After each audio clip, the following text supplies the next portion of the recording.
Have you ever stopped to think that something as small as a card can be the gateway to a financial nightmare?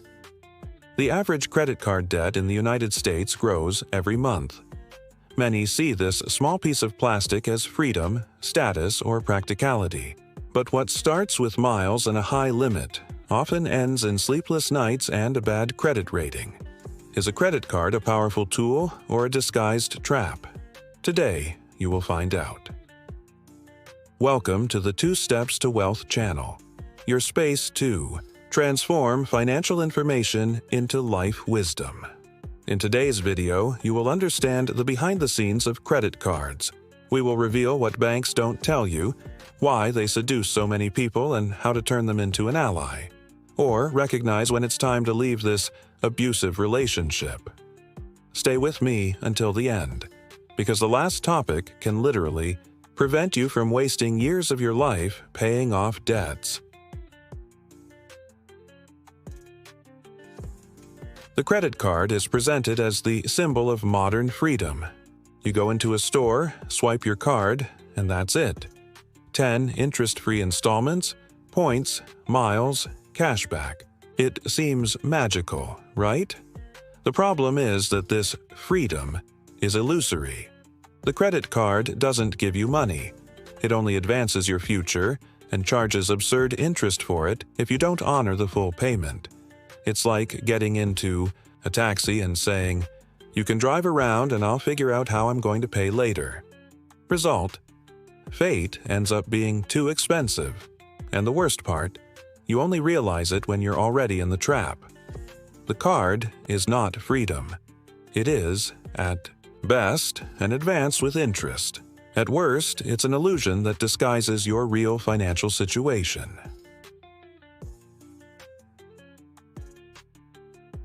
Have you ever noticed that when you pay the minimum amount on your credit card bill, you automatically enter a revolving credit? It seems harmless, but this is one of the biggest financial mistakes made in the United States. Revolving credit charges interest that can exceed 15% per month. This means that a debt of 1,000 Rs can become more than 3,000 in a year, even without new purchases. And banks know this. They want you to fall for it, because that's how they profit. Don't be fooled by points programs or interest-free installments. All of this is designed to make you spend more, and spending more is the first step to entering a cycle of debt that's hard to break. Credit cards may seem invisible in your pocket, but they weigh heavily on your financial life.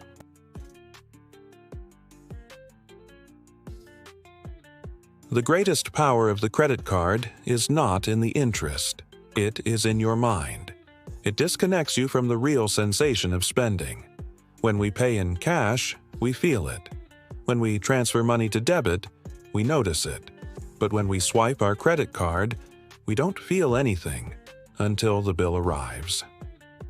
Studies show that people spend up to 83% more when they use a card instead of cash. This happens because the brain doesn't notice the immediate loss. It seems like the money hasn't even gone out. And this behavior is purposefully exploited by the financial system. The card is designed to make you spend without thinking. It's like eating a sweet treat and only feeling a stomachache days later. The card is silent, but when the pain arrives, it's loud. If you are enjoying this content and it is opening your eyes, leave a like to help the channel and make YouTube show this video to more people. Let's spread real financial education.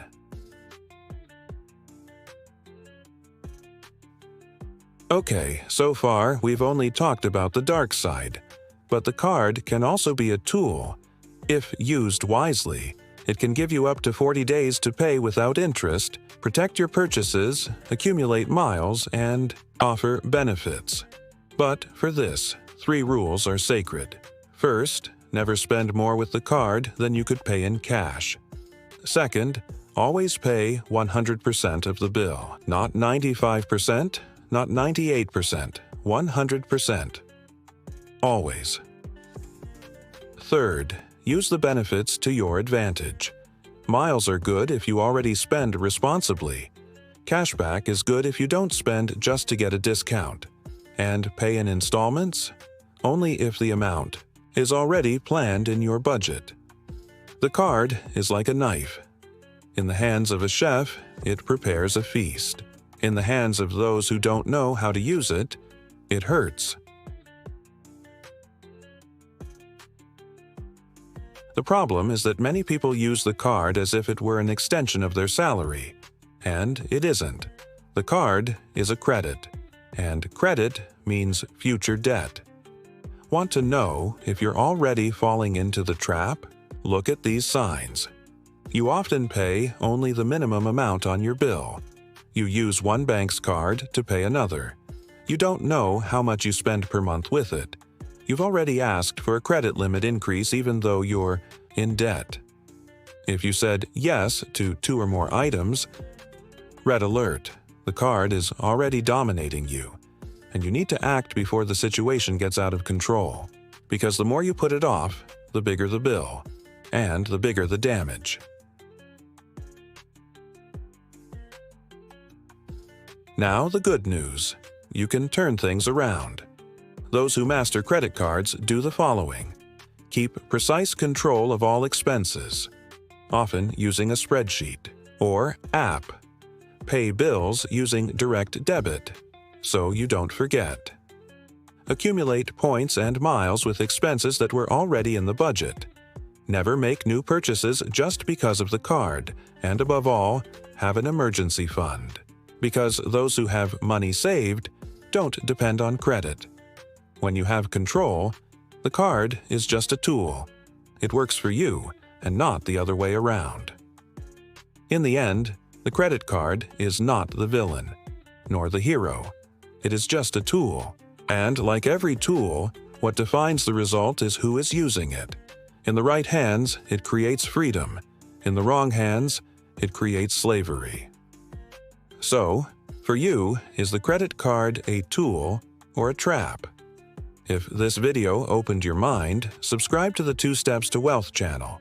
Activate the bell and share it with that friend who always says, just pay in installments and it fits in your pocket.